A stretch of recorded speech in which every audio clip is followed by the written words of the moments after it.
So, my wife, Melissa, cheated on me with a friend of mine, Jason, for the story's sake. A bit of backstory.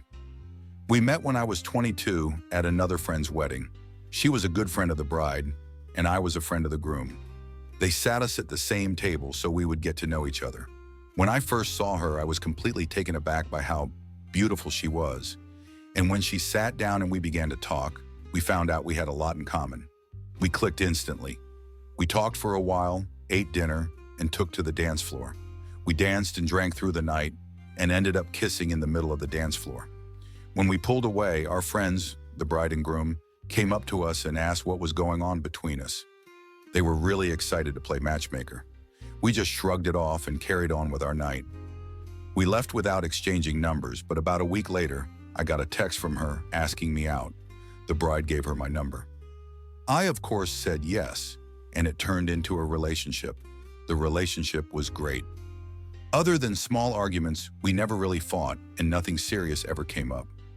I eventually asked her to marry me about 2 years into dating, and we were married less than a year later. We had been married for a little over a year when it all came crashing down.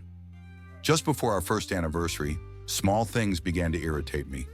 Melissa became more guarded with her phone, girls' nights became more frequent, and our sex life was almost non-existent. I had brought this up multiple times, but was brushed off with comments like, "You're just letting your insecurities get to you." She would continue on as if my concerns didn't matter, so I became colder and colder. I stopped giving her a goodbye kiss when leaving for work, and unless it was something important, we hardly spoke. One night while she slept, I took her phone and laptop and skimmed through her texts, emails, and messenger apps, but found nothing. Then, recalling advice from stories I'd read online, I checked her car. I grabbed her keys and found a second phone. I instantly knew what was going on, but I wanted solid evidence before confronting her. I didn't want her to say something like, "It only happened once." I looked through the phone and found only one contact, Jason. I read through every message, connected the phone to my computer, and printed everything out. Every message, every photo. I spent the night researching divorce lawyers. I spent hours in my office reading bios of lawyers and found one that I liked. I emailed him, but as it was Saturday, he wasn't in the office. I wanted to know exactly who the guy was, so I typed the number into my phone. I planned to call pretending to be Spectrum, because who doesn't have Spectrum? But Jason's contact popped up. It took me a moment to put two and two together, but when I did, I blew up. I was yelling and cursing in my office.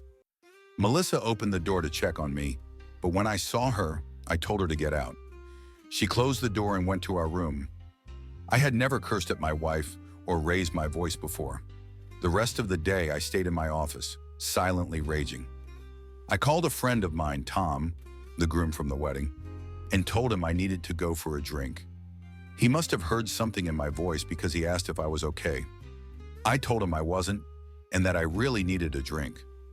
Without hesitation, I grabbed the printouts and left for the bar. I arrived first and ordered 4 shots of Jack and a beer.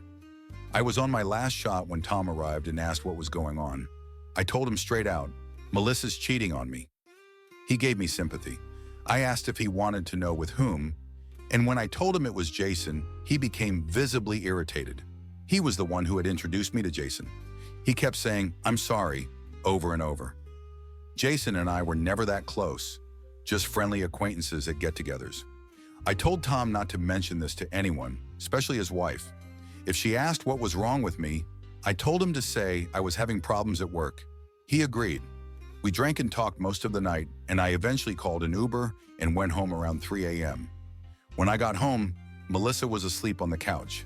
I just walked upstairs and went to bed. The next morning, she was in the bed with me, so I got dressed and left the house to go pick up my car and bury myself in work for the day. I came home around 10 p.m., and to my surprise, Melissa was there to greet me, saying she had made dinner.